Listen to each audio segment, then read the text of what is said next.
નમસ્કાર ગુજરાત. આજના તાજા સમાચારની અંદર ખેડૂતોના હિતમાં સરકારનો મોટો નિર્ણય. આઈ ખેડૂત પોર્ટલ ખુલ્લું મૂકવામાં આવ્યું છે. ધંધો કરવા સરકારની સબસિડી મળશે.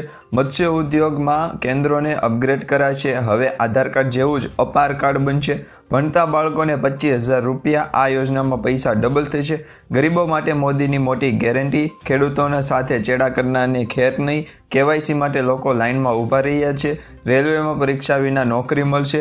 ખાતામાં આવશે 2,25,000ની સહાય. વ્યવસાય કરવા મળશે લોન. આજના સૌથી મોટા ખેડૂત સમાચાર તેમજ આજના તાજા સોના ચાંદીના ભાવ. તો મિત્રો, દરેક માહિતી દરેક સમાચાર જણાવું તે પહેલાં ગુજરાતના જે પણ મિત્રો અમારી ટોટલ માહિતી યુટ્યુબ ચેનલ પર નવા છે એમને ખાસ વિનંતી છે કે જો તમે હજુ સુધી ટોટલ માહિતી યુટ્યુબ ચેનલને સબસ્ક્રાઈબ ન કરી હોય તો અત્યારે સબસ્ક્રાઈબ કરી લેજો, જેથી કરી મિત્રો દેશ દુનિયા અને આજના તાજા સમાચાર તમને સૌ પ્રથમ અમારી ટોટલ માહિતી યુટ્યુબ ચેનલના માધ્યમથી દરરોજ મળતા રહે. તો મિત્રો, આજના તાજા સમાચારની શરૂઆત કરીએ તો ખેડૂતોના હિતમાં સરકાર દ્વારા નવો નિર્ણય લેવામાં આવ્યો છે. જેમાં મિત્રો ગુજરાત સરકાર દ્વારા મોટો નિર્ણય કરવામાં આવ્યો છે. જે ખેડૂતોની તમામ જમીન સંપાદનમાં જતી રહી હોય તેવી જમીન પાછી છે એ જમીન આવી જશે. તે જમીન પાસે જમીનના હોય તો તેમની પાસે છે એ હવે ખેડૂત હોવાનું પ્રમાણપત્ર છે એ મળી શકશે. તારીખ 1/5/1960થી અત્યાર સુધીમાં જેમની જમીન સંપાદિત થઈ હોય તેવા કલેક્ટરને અરજી કરી અને પ્રમાણપત્ર મેળવી શકશે. એટલે મિત્રો, ખેડૂતો માટે ખુશખબર આવી ગઈ છે કે જેમની પાસે જમીન છે અને એની જમીન સંપાદનમાં વહી ગઈ હોય અથવા તો જમીન ના હોય તેવા ખેડૂતોને પણ હવે ખેડૂત હોવાનું પ્રમાણપત્ર મળશે. એટલે કે પ્રમાણપત્ર આપવામાં આવશે. એના માટે તમારે છે એ કલેક્ટરને અરજી કરવાની છે અને અરજી કર્યા પછી કલેક્ટર ખરાઈ કરશે અને એ પ્રમાણેનું પ્રમાણપત્ર તમને આપી દેશે કે તમે ખેડૂત છો. તો આવું પ્રમાણપત્ર મળ્યાના 3 વર્ષમાં જે ખેડૂતને જમીન ખરીદવી હોય એ ખરીદી શકશે. હવે મિત્રો, પહેલાં કહેતા કે જેનું નામ ખાતેદાર ન હોય, જેમના ખાતે જમીન ન હોય એવા લોકો જમીન લઈ શકશે નહીં. પરંતુ હવે નિર્ણય છે એ બદલી ગયો છે, કારણ કે જેમની પાસે જમીન અંગેની ખરાઈનું પ્રમાણપત્ર હશે તો એ પ્રમાણપત્રની આધારે તમે 3 વર્ષની અંદર જમીન ખરીદી શકશો અને તમારું 7/8/12માં નામ પણ ચડી જશે. ત્યાર પછી સમાચારમાં આગળ જોઈએ તો આઈ ખેડૂત પોર્ટલ ખુલ્લું મૂકવામાં આવ્યું છે. લાભ લઈ લેજો, કારણ કે ખેડૂતોને રજિસ્ટ્રેશન અને KYC અંગેની કામગીરી ચાલતી હતી. બરાબર તેવા જ સમયે બધા જ જે એ પોર્ટલ આઈ ખેડૂત પોર્ટલ છે એના વિશે વાત કરતા હતા. તો હવે મિત્રો, આ જે KYC અને જે અરજીઓ છે ખેડૂતોની એને સમયે બંધ થયેલું જે પોર્ટલ છે ફરી શરૂ કરવામાં આવ્યું છે. હવે બાગાયતી ખેડૂતો માટે આગામી તારીખ 1 ડિસેમ્બરથી પોર્ટલ છે શરૂ કરવામાં આવશે અને 15 દિવસ સુધી ચાલુ રહેશે. રાજ્ય સરકારે ખેડૂતોને ટ્રેક્ટર ખરીદવા માટે જિલ્લા વાઇઝ ટાર્ગેટ નક્કી કર્યો છે. 1100 જેટલા ખેડૂતોને ટ્રેક્ટર ખરીદવા માટે 550 લાખની રકમની મંજૂરી કરવામાં આવશે અને તે માટે પણ આગામી દિવસોમાં અરજીઓ સ્વીકારવામાં આવશે. અત્યંત ટૂંકા સમયગાળામાં પંચાયતોની ચૂંટણીનું જાહેરનામું પણ પ્રસિદ્ધ થશે અને એ વખતે ખેડૂતો જુદી જુદી યોજનાઓ માટે આ ખેડૂત પોર્ટલમાં અરજી કરી શકશે. મિત્રો, લગભગ 40 જેટલી નવા ઘટકો, નવી કંઈ પણ યોજના હોય એ અંગે છે 40 જેટલું લિસ્ટ આવ્યું છે. આ ખેડૂત પોર્ટલ ખુલ્લું મૂકવામાં આવ્યું છે 40 જેટલી વસ્તુઓ માટે. ત્યાર પછી સમાચારમાં આગળ જોઈએ તો ધંધો કરવા પણ સરકાર આપી રહી છે સબસિડી. જો તમે ધંધો કરવા માંગતા હોય અને તમારી પાસે પૈસા નથી તો ચિંતા કરશો નહીં. તમે સરકારની વ્યાજપાઈ બેન્કેબલ યોજના હેઠળ લોન લઈ શકશો. ખાસ વાત કરીએ તો સબસિડી પણ મળશે અને આ યોજના હેઠળ શહેરી ગ્રામ્ય વિસ્તારોના બેરોજગાર વ્યક્તિઓને રોજગારી પૂરી પાડવાનો આશય રહેલો છે. સહાય માટે blp.gujarat.government.in પર છે તમારે ઓનલાઈન અરજી કરવાની છે અથવા તો તમારી બાજુમાં જે CSC સેન્ટર હોય નજીકના CSC સેન્ટર પર પણ તમે અરજી કરી શકો. 30થી 40% સુધીની સબસિડી તમને મળશે. લોન ઉપર પણ તમને સબસિડી મળશે. તે પછી સમાચારમાં આગળ જોઈએ તો મત્સ્ય ઉત્તરણ કેન્દ્રોને વધુ અપગ્રેડ કરવામાં આવશે. ગુજરાત દેશના સૌથી લાંબો આશરે 1600 કિલોમીટર જેટલો દરિયો કિનારો ધરાવતો રાજ્ય છે. ગુજરાતના દરિયાકાંઠે 107 જેટલા નાના મોટા મત્સ્ય બંદરો અને મત્સ્ય ઉત્તરણ કેન્દ્રો આવેલા છે. ગુજરાતમાં દરિયાઈ પ્રવૃત્તિઓ ફૂલી ફાલી રહી છે.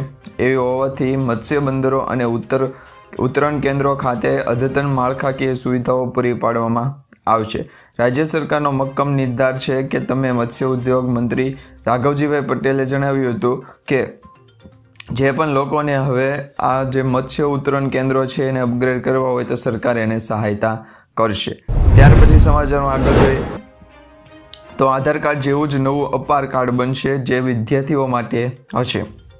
ધોરણ 9 થી 12ના તમામ વિદ્યાર્થીઓના અપાર આઈડી બનાવવામાં આવશે. એ માટે આદેશ પણ કરવામાં આવ્યો છે. વિદ્યાર્થીઓને તેઓના પરિણામો, સર્વાંગી મૂલ્યાંકનનો રિપોર્ટ કાર્ડ તેમજ ઓલિમ્પિયાડ ગેમ રમતગમત એવોર્ડ, સ્કિલિંગ ટ્રેનિંગ સહિત વિવિધ પ્રકારના રેકોર્ડને ડિજિટલી બનાવવામાં આવશે. વિદ્યાર્થીઓ ઉચ્ચ શિક્ષણ માટે અને રોજગાર માટે આ ક્રેડિટ સ્કોરનો ઉપયોગ કરી શકશે. ત્યારે આ અપાર આઈડી કાર્ડ છે એ બનાવવા માટે ભરૂચ જિલ્લા શિક્ષણ અધિકારીએ સ્વાતિબા રાહુલે વાલીઓને આ કાર્ડ બનાવવા માટે શિક્ષણ વિભાગ ચાલતા પ્રયાસોમાં સહભાગી થવા માટે અપીલ કરી છે. તો તમારા પણ બાળકનું ધોરણ 9 થી 12માં અભ્યાસ કરતા હોય એમનું અપાર કાર્ડ છે બનાવી લેજો, જેથી કરી ભવિષ્યમાં કોઈ પણ જગ્યાએ એમને નોકરી લેવી હોય અથવા તો કોઈ પણ જગ્યાએ ઇન્ટર્નશીપ લેવી હોય તો એમાં એને અપાર કાર્ડ છે ખૂબ જ કામ લાગશે. તે પછી સમાચારમાં આગળ જોઈએ તો મિત્રો, વિજ્ઞાનમાં ભણતા બાળકોને 25,000 રૂપિયાની ફાળવણી. આ યોજના હેઠળ ધોરણ 11 અને 12માં વિજ્ઞાન પ્રવાહમાં ભણતા વિદ્યાર્થીઓને 2 વર્ષ દરમિયાન કુલ 25,000 રૂપિયાની આર્થિક સહાય છે આ કરવામાં આવે છે. રાજ્ય સરકાર આ વર્ષના બજેટમાં 250 કરોડ રૂપિયાની જોગવાઈ કરી છે. ઉલ્લેખનીય છે કે અત્યાર સુધીમાં રાજ્ય સરકાર દ્વારા આ યોજના હેઠળ 2.5 લાખથી પણ વધુ વિદ્યાર્થીઓને 28.46 કરોડ રૂપિયાથી પણ વધુની સહાય છે ચૂકવવામાં આવી છે. અને વિજ્ઞાન એટલે કે સાયન્સમાં ભણતા જે ધોરણ 11 અને 12ના વિદ્યાર્થીઓ છે એમને 2 વર્ષ દરમિયાન 25,000 રૂપિયાની આર્થિક સહાય શિષ્યવૃત્તિ સ્વરૂપે આપવામાં આવશે. તે પછી સમાચારમાં આગળ જોઈએ તો આ યોજનામાં તમારા પૈસા ડબલ થાય છે.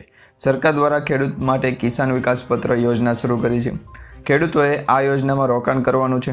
આમાં ખેડૂતોને પાત્ર ખાતરીપૂર્વકનું વળતર જ મળશે નહીં, પરંતુ બમણા પૈસા પણ મળશે. આ યોજના હેઠળ ખેડૂતોને રોકાણ ઉપર 7.5% વ્યાજ મળશે. આવી સ્થિતિમાં ખેડૂતોના પૈસા જે 120 મહિનામાં ડબલ થઈ જતા હોય તે હવે 115 મહિનામાં ડબલ થઈ જશે. આ યોજનામાં લઘુત્તમ 1,000 રૂપિયાનું રોકાણ કરવું પડશે અને પોસ્ટ ઓફિસમાં જઈને તમારે એનું ફોર્મ ભરવું પડશે. તે પછી સમાચારમાં આગળ જોઈએ તો મોદીની ગરીબો માટે છે સૌથી મોટી ગેરંટી સામે આવી રહી છે. મિત્રો, મોદી સરકાર પાસે 25 કરોડ લોકોને ગરીબીમાંથી બહાર કાઢવાનો છે એ ટાર્ગેટ હતો એ પૂર્ણ કર્યો છે. જેમને કહ્યું છે કે અમે ગરીબીમાંથી જે બહાર કાઢ્યા છે તેમને થોડો સમય માટે ખૂબ જ સપોર્ટની જરૂર છે. આ વિચારસરણી સાથે ભાજપે ગરીબ કલ્યાણ માટેની ઘણી યોજનાઓનો વિસ્તાર છે એ કરવાનો સંકલ્પ કર્યો છે. અમે ખાતરી કરીશું કે ગરીબોની થાળીમાં પૌષ્ટિક ભોજન હોય. મોદીની ગેરંટી એ છે કે સસ્તી દવાઓ મળે. તેમજ અમારી સરકાર છે એ 25 કરોડ જે ગરીબોને ગરીબીમાંથી બહાર કાઢ્યા છે એવા તમામ લોકો માટે છે એ આવનારા થોડાક સમયમાં અથવા તો અમુક વર્ષોમાં છે એ સારી એવી યોજનાઓ અંતર્ગત એમને પણ પોતાના પગભર થઈ શકે એવી છે એ યોજના બનાવવામાં આવી રહી છે.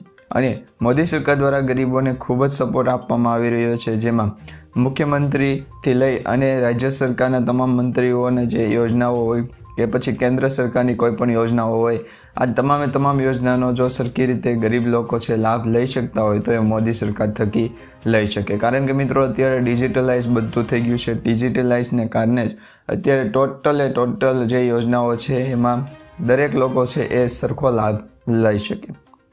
તે પછી સમાચારમાં આગળ જોઈએ તો ખેડૂતો સાથે ચેડા કરનારની હવે ખેર નહીં. મિત્રો, અમારી સરકાર 25 જે કહેવામાં આવી રહ્યું છે કે જે ગરીબ લોકો છે એની સાથે જે ખેડૂતો સાથે અત્યારે સ્કેમ થઈ રહ્યો હોય અથવા તો ખેડૂતોને છે એ અમુક લોકો ખેડૂતો સાથે પણ છે એક વખત છેતરપિંડી કરતા હોય તો એવા લોકો સામે હવે છે એ કાયદાકીય કાનૂન ઘડવામાં આવશે. મહારાષ્ટ્રની સરકાર દ્વારા એવું કહેવામાં આવી રહ્યું છે કે જે કહેવામાં આવી રહ્યું છે એમાં જે ખેડૂતો સાથે અમુક વખત મિત્રો તમને ખ્યાલ હોય કે અમુક વખત ખેડૂતોને જે લાભ યોજનાઓ મળતી હોય એમાં પણ છે એ ઘણી વખત એની સાથે છેતરપિંડી અથવા તો જે કહી શકાય કે એવું અમુક વખત બની શકતો હોય, બનાવ બનતા હોય, દાખલાઓ બનતા હોય તો એ હવે જે શિવરાજસિંહ ચૌહાણ છે એમના દ્વારા સૌથી મોટી કડક કાયદો બનાવવામાં આવશે. ત્યાર પછી સમાચારમાં આગળ જોઈએ તો સમૃદ્ધ ગુજરાત અડધું લાઇનમાં ઊભું છે. મિત્રો, ગુજરાતમાં KYC કરાવવા માટે અરજદારો છે એને હાલાકી ભોગવી રહ્યા છે. ગુજરાત સરકારના અધિકારીઓ અને નેતાઓ અવારનવાર જાહેર કાર્યક્રમો કરતા હોય અને સરકારી કાર્યક્રમોમાં ડિજિટલ ગુજરાતના ગુણગાન ગાતા રહે છે. પરંતુ હકીકત એ નથી.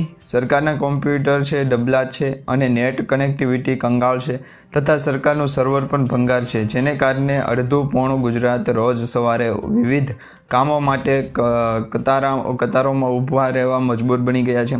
જેની સાથે એ પણ કડવી હકીકત છે કે લાખો લોકોની આ હાલાકી છે એના સંબંધે ચૂંટાયેલા પ્રતિનિધિઓ આડા કાન કરી રહ્યા છે. લાખો નાગરિકોએ જણાવ્યું હતું કે કોઈ એક્ટિવિટી, કોઈ કનેક્ટિવિટી નથી, કોઈ સરકારી કામકાજ છે સરખું થતું નથી, એવી ટીકાઓ સ્વતંત્ર સંભળાઈ રહી છે. આમ છતાં લાંબા સમયથી આ ગંભીર સ્થિતિમાં કોઈ જ સુધારો જોવા મળ્યો નથી. ડિજિટલ ગુજરાતની પોકળતા છતી કરે છે. હવે મિત્રો, ડિજિટલ ગુજરાતમાં એવું છે કે જે સરકાર દ્વારા KYC હોય, ફાર્મર ID કાર્ડ હોય કે પછી આધાર કાર્ડ અપડેશન હોય, પાન અપડેશન હોય કે રેશન કાર્ડમાં KYC હોય, આધાર કાર્ડમાં નામ સુધારવો હોય, આ તમામ કામ કરવા માટે તમારે CSC સેન્ટર સરકારી કેન્દ્રો ખાતે જ છે જવું પડતું હોય. પરંતુ ઘણી વખત એવું થતું હોય છે કે તાલુકા કક્ષાએ પણ જે ગામડાએથી લોકો આવતા હોય તો એને લાંબી કતારોમાં ઊભું રહેવું પડતું હોય. અમુક જગ્યાએ ટોકન સિસ્ટમ હોય કે ભાઈ માની લો કે આજના દિવસમાં 100 જેટલા લોકોને છે એ જે અપડેશન કે પછી KYC છે કરી દેવામાં આવશે, કારણ કે પર વ્યક્તિએ 10 થી 15 મિનિટનો સમય લાગતો હોય છે. તો આવી પરિસ્થિતિમાં સમૃદ્ધ ગુજરાત અડધું લાઇનમાં ઊભું રહ્યું છે એવી હકીકત સામે આવી રહી છે. તે પછી સમાચારમાં આગળ જોઈએ તો રેલવેમાં પરીક્ષા વિના જ મળશે નોકરી. મિત્રો, રેલવેમાં નોકરી મેળવવા માંગનાર ઉમેદવારો માટે સારા સમાચાર આવ્યા છે. રેલવે ભરતીની તૈયારીઓ કરી રહેલા ઉમેદવારો માટે ખૂબ જ ઉપયોગી સમાચાર આવી રહ્યા છે. ભારતીય રેલવે એપ્રેન્ટિસની જગ્યાઓ ઉપર ભરતી કરવા માટે જાહેરનામું બહાર પાડ્યું છે. રસ ધરાવતા ઉમેદવારો 3 ડિસેમ્બર 2024 સુધીમાં ઓફિશિયલી વેબસાઇટ ઉપર ઓનલાઈન અરજી કરી શકે છે અને રેલવેમાં કુલ 5647 એપ્રેન્ટિસની જે જગ્યાઓ છે એની માટે ભરતી બહાર પાડવામાં આવી છે. તો રેલવેમાં પણ પરીક્ષા વગર છે એ તમને નોકરી મળી શકે છે. ત્યાર પછી સમાચારમાં આગળ જોઈએ તો ખાતામાં આવશે 2.5 લાખ રૂપિયાની સહાય. જો તમે પણ પંજાબ રાજ્યમાં છો તો પ્રધાનમંત્રી આવાસ યોજના 2.0 લાગુ થવા જઈ રહી છે. આ યોજનાને નાણાં વિભાગ તરફથી લીલી ઝંડી મળી રહી છે. પ્રધાનમંત્રી આવાસ યોજના હેઠળ પંજાબમાં રહેતા લોકોને 1,75,000 રૂપિયાની સહાય છે આપવામાં આવી રહી છે, જે હવે વધારી અને 2.5 લાખ રૂપિયા કરવામાં આવી છે. તો આ સાથે જ મિત્રો, તેમની પાસે 45 ચોરસ યાર્ડ જમીન હોય તેવી જોવે અને આ સિવાય જે લોકો છેલ્લા 5 વર્ષમાં કેન્દ્ર કે રાજ્ય સરકારની અન્ય કોઈ યોજના અંતર્ગત લાભ લઈ રહ્યા નથી તેને સરકાર દ્વારા લાભ આપવામાં આવશે, જેમાં એક ઝટકે કરોડ લોકો ખુશ થયા છે. જેમાં ખાતામાં છે એ 1,75,000 રૂપિયાની સહાય આવશે, જે વધારી અને 2,25,000 કરી દેવામાં આવી છે. તે પછી સમાચારમાં આગળ જોઈએ તો વ્યવસાય કરવા મળશે લોન. મહિલા અને બાળ વિકાસ વિભાગ હેઠળ મહિલા સ્વાવલંબન યોજના હેઠળ મહિલાઓને તેમના કૌશલ્યના આધારે રોજગારી મળી રહી છે. તે માટે બેંક લોન થકી સહાય આપશે, જે અંતર્ગત બ્યુટી પાર્લર, દરજીકામ, અગરબત્તી, તમામ પ્રકારના મસાલા, ભરતગથ્થુ, મોતીકામ, દૂધની બનાવટ સહિત 307 જેટલી વ્યવસાયો માટે લોન આપવામાં આવે છે અને આ માટે 2 લાખ રૂપિયા સુધીની લોનની જોગવાઈ કરવામાં આવી છે. જેમાં મહિલા સ્વાવલંબન યોજના 2 લાખ સુધીની છે લોન આપે છે. એ અંતર્ગત તમારે અરજી કરવી હોય તો એના માટે આ યોજનામાં લાભ 18 વર્ષથી 65 વર્ષ સુધીની મહિલાઓ લઈ શકે. રાજ્યની કોઈ પણ મહિલાઓ લઈ શકે છે અને સબસિડીનું ધોરણ કેટેગરી મુજબ છે. ઓછામાં ઓછું પ્રોજેક્ટ કોસ્ટના 30% અથવા તો મહત્તમ 60,000 રૂપિયા, બેમાંથી જે ઓછું હોય એ વધુમાં વધુ પ્રોજેક્ટ કોસ્ટના 40% અથવા તો મહત્તમ 80%, આ બેમાંથી જે ઓછું હોય એ પ્રમાણે આપવામાં આવશે. એટલે કે 60,000થી 80,000 રૂપિયા સુધીની તો સબસિડી આમાં મળશે. તે પછી સમાચારમાં આગળ જોઈએ તો આજના સૌથી મોટા ખેડૂત સમાચાર સામે આવી રહ્યા છે, જેમાં આજે રાજકોટ માર્કેટિંગ યાર્ડમાં કપાસ, મગફળી, ઘઉં, લસણ, સફેદ અને કાળા તલ, સોયાબીન તેમજ સફેદ ચણાની આવક થઈ રહી હતી. રાજકોટ માર્કેટિંગ યાર્ડમાં કપાસની 2200 ક્વિન્ટલની આવક થઈ હતી, જેના એક મણનો ભાવ છે ખેડૂતોને 1,352 રૂપિયાથી 1,510 રૂપિયા સુધીનો રહ્યો હતો. આ સિવાય મગફળીની 2100 ક્વિન્ટલની જે આવક થઈ હતી, જેના એક મણનો ખેડૂતોને છે 1,000 રૂપિયાથી 1,120 રૂપિયા સુધીનો ભાવ મળ્યો હતો. અને આ સિવાય રાજકોટ માર્કેટિંગ યાર્ડમાં લોકવન ઘઉંની પણ 250 ક્વિન્ટલની અને ટુકડા ઘઉંની 2150 ક્વિન્ટલની આવક થઈ હતી, જેમાં ખેડૂતોને લોકવન ઘઉંના 1 મણનો ભાવ એ 588 રૂપિયાથી 622 અને ટુકડા ઘઉંનો ભાવ 1 મણનો છે 595થી 682 રૂપિયાનો મળ્યો હતો. આ સિવાય સોયાબીનની 1300 જેટલી ક્વિન્ટલ આવક થઈ હતી, જેનો 1 મણનો ભાવ 770થી 875 રૂપિયા સુધીનો રહ્યો હતો. આ સિવાય સફેદ તલની પણ 130 અને કાળા તલની છે એ 150 ક્વિન્ટલ આવક થઈ હતી. સફેદ તલના 1 મણનો ભાવ છે 3100થી 4500 અને કાળા તલનો છે 3300થી 4295 રૂપિયા સુધીનો ભાવ રહ્યો હતો. તો આ પ્રમાણે મિત્રો આજના સોના ચાંદીના ભાવ પણ અત્યારે જોઈ લઈએ તો આજે 22 કેરેટ 10 ગ્રામ સોનાના ભાવમાં 610 રૂપિયાનો વધારો થયો છે. એ સાથે જ 71,110 રૂપિયા સુધી છે 10 ગ્રામનો ભાવ થઈ ગયો, જે ગઈકાલે તેનો ભાવ 70,500 રૂપિયા હતો. જ્યારે 24 કેરેટ 10 ગ્રામ સોનાના ભાવમાં 1170 રૂપિયાનો વધારો થયો હતો. એ સાથે જ નવો ભાવ 77,670 રૂપિયા થઈ ગયો, જ્યારે મિત્રો ગઈકાલે તેનો ભાવ 74,100 રૂપિયા હતો. તો આમ જે 10 ગ્રામ સોના 22 કેરેટની ભાવ જોઈએ તેમાં 610 રૂપિયાનો વધારો થયો અને 24 કેરેટ સોનાનો ભાવ જોઈએ તો એમાં 1170 રૂપિયાનો વધારો થયો. તો આ પ્રમાણે છે ઘટાડો વધારો છે એ સોના ચાંદીના ભાવમાં થતો રહે છે.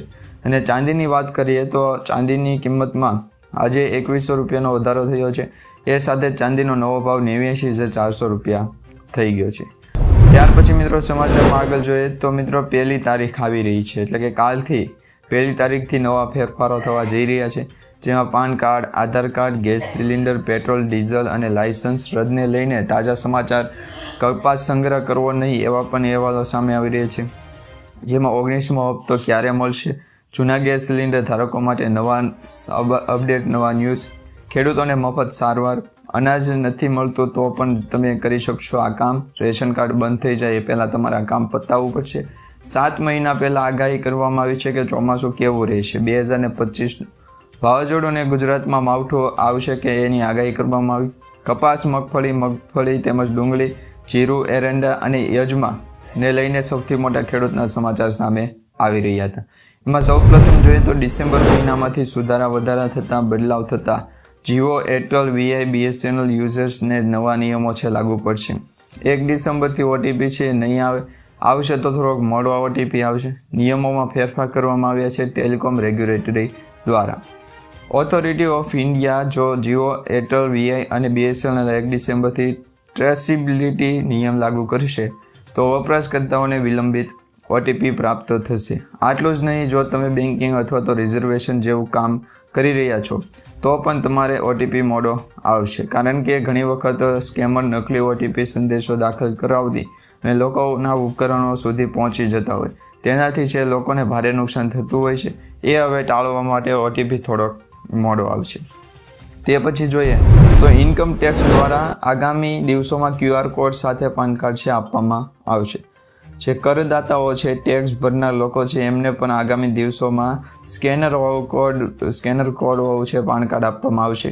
પાન કાર્ડ 2.0 પ્રોજેક્ટને સોમવારે 25 નવેમ્બરે 2024ના રોજ વડાપ્રધાન નરેન્દ્ર મોદીની અધ્યક્ષતામાં મળેલી કેબિનેટ બેઠકમાં મંજૂરી આપી દેવામાં આવી છે, જેના ભાગરૂપે ડિસેમ્બર મહિનામાં પણ તમે છે એ પાન કાર્ડ અંતર્ગત છે વધારે અપડેટ મેળવી શકશો. તે પછી જોઈએ તો જો તમારું આધાર કાર્ડ 10 વર્ષ જૂનું હોય તો તમારે આધાર કાર્ડ પણ અપડેટ કરાવવું પડશે. મફત આધાર કાર્ડ અપડેટ કરાવવા માટે છે ને છેલ્લી તારીખ છે એ 14 ડિસેમ્બર 2024 છે. ભારતમાં દરેક સરકારી કામકાજો માટે આધાર કાર્ડની જરૂર પડે છે. દરેક કચેરીમાં આ ડોક્યુમેન્ટ મંગાવવામાં આવે છે. અમુક સરકારી કામકાજોમાં પણ આધાર કાર્ડ માંગવામાં આવે છે. આધાર કાર્ડ એક મહત્વપૂર્ણ દસ્તાવેજ બની ગયું છે, એટલે કે આધાર કાર્ડ હવે અપડેટ કરાવી લેવું પડશે. તે પછી જોઈ લઈએ તો ડિસેમ્બર મહિનામાં સુધારા બદલાવમાં નમોલક્ષ્મી યોજનામાં ફેરફાર કરવામાં આવશે. ગેસ સિલિન્ડરના ભાવ બદલાશે. પેટ્રોલ, ડીઝલ, ગેસ ભાવ બદલાવાની આશા. ઓનલાઈન મેમોથી ન સુધરતા વાહન ચાલકોના લાયસન્સ રદ થશે.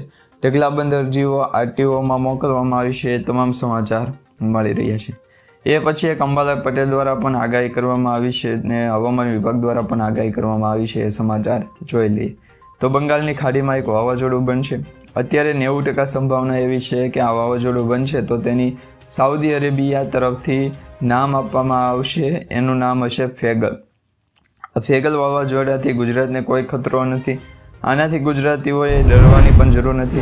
ગુજરાતમાં 30 તારીખ સુધી કોઈ માવઠાની સંભાવના પણ નથી અને ડિસેમ્બર મહિનાના પ્રથમ સપ્તાહમાં રાજ્યના અમુક વિસ્તારોમાં છૂટાછવાયા માવઠાની પડી શકે એવી સંભાવના આગાહી છે. પરેશભાઈ ગોસ્વામી, અંબાલાલ પટેલ અને હવામાન વિભાગ દ્વારા પણ કરવામાં આવી.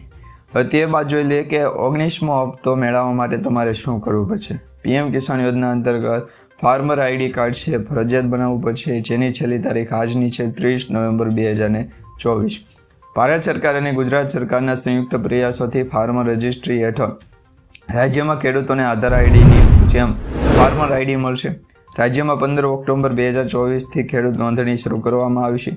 ભારત સરકાર પીએમ કિસાનના આગામી ડિસેમ્બરના હપ્તા માટે ખેડૂતો આઈડીની નોંધણી ફરજિયાત કરી દીધી છે અને આ સાથે જે ખેડૂતનું રજિસ્ટ્રેશન થયેલું હશે તેઓને પ્રધાનમંત્રી ફસલ વીમા, કિસાન સન્માન નિધિ યોજના, કિસાન ક્રેડિટ કાર્ડ, લઘુત્તમ ટેકાનો ભાવ એટલે કે એમએસપી, નેશનલ એગ્રીકલ્ચર માર્કેટ ઈ-નામ જેવી યોજનાઓનો લાભ મળશે. ફાર્મર રજિસ્ટ્રી એપ ડાઉનલોડ કરી ખેડૂતો મિત્રો પોતાની જાતે જ સેલ્ફ રજિસ્ટ્રેશન કરાવી શકે છે. તો આ અંતર્ગત છે આજના સમાચાર આપણે જોયા. મિત્રો, સમાચાર, માહિતી અને વિડીયો સારો લાગે તો વિડીયોને લાઇક આપી ચેનલને સબસ્ક્રાઇબ કરી લેજો અને તમારા દરેક વોટ્સઅપ ગ્રુપ, ફેસબુક ગ્રુપમાં દરેક ખેડૂત મિત્રો સુધી આ માહિતી વિડીયો શેર કરી દેજો.